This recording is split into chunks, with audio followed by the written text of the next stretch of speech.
What is going on, party people? My name, of course, is Doug Medhen, and welcome to Lesson 3, Segment 2. And we are going to be working on terrain. Wait a minute, Doug, it's called landscaping. Your face is landscaping. Oh, yeah, okay, so it's not. Technically, it's not terrain anymore. It's just called landscaping, but nah, I still call it by its original name. So let's get started.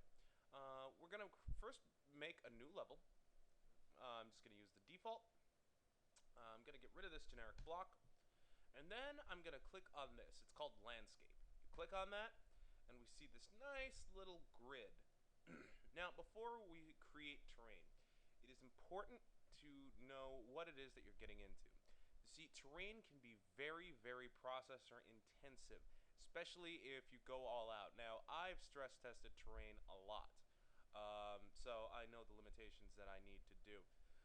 Under section size, you guys should be seeing this 63 by 63 quads. You see how much it can do that. We can actually create, or we can even fill the world. Now, I heavily suggest you against filling the world. You don't do that.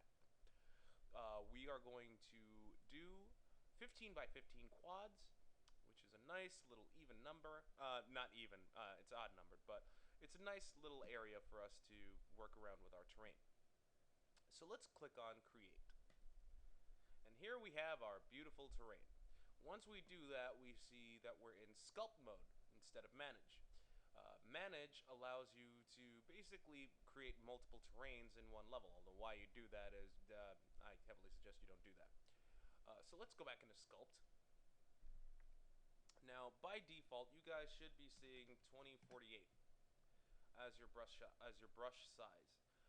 Brush size is how much of the terrain you want, hilly area, etc., etc. So let's drag that down. I'm just going to put it at 500, which is nice and which is a nice little number for us to work around.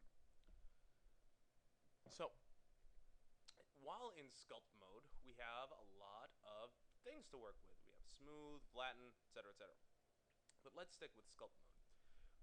What's circle brush? Okay, so circle brush, we have our circle, we have our alpha, which basically does this. Well, I'll just show it. I'll just left click, and we see that. Yeah. So I'm just gonna undo it. Let's go back into circle. We have smooth, linear, spherical, and tip for our purposes. Now, I am gonna undo this because there's no real point in actually doing that.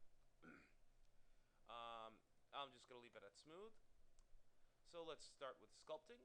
If we left click and hold, we see that our terrain is actually being raised. Oh, wow. So let's go into sculpt and smooth it out. And if we smooth it out, it starts to try to find an average area. Let's try flatten mapping. Now, flatten mapping is it's wherever you're left clicking and holding, that is the area that's going to take as reference. So, like, let's say I'm here, I'm going to left click and hold and drag it out. We see our terrain is actually flattening to that point. But if I left click and hold out here, we see that our terrain is flattening based on the area that your brush is. And you can basically experiment with that however way you want. Let's talk about the ramp tool first. Now, the ramp tool works a little bit differently. We have to actually click on two nodes. We have a first node when we click there, and we have an endpoint node that we need to click. So let's just click that. And then let's just click add ramp. And let's bring this up. Add the ramp. And bam, we have our little ramp. That's all there is to it. Now, with ramp tool, we could just go back into sculpt, and you can go back into the ramp tool like whenever you want. It's really up to you. Just click two more, and let's just move this up again, and then add another ramp. It's really up to you. This is basically how you want to sculpt your terrain. And that's all there is to it, really. Or rather, landscaping.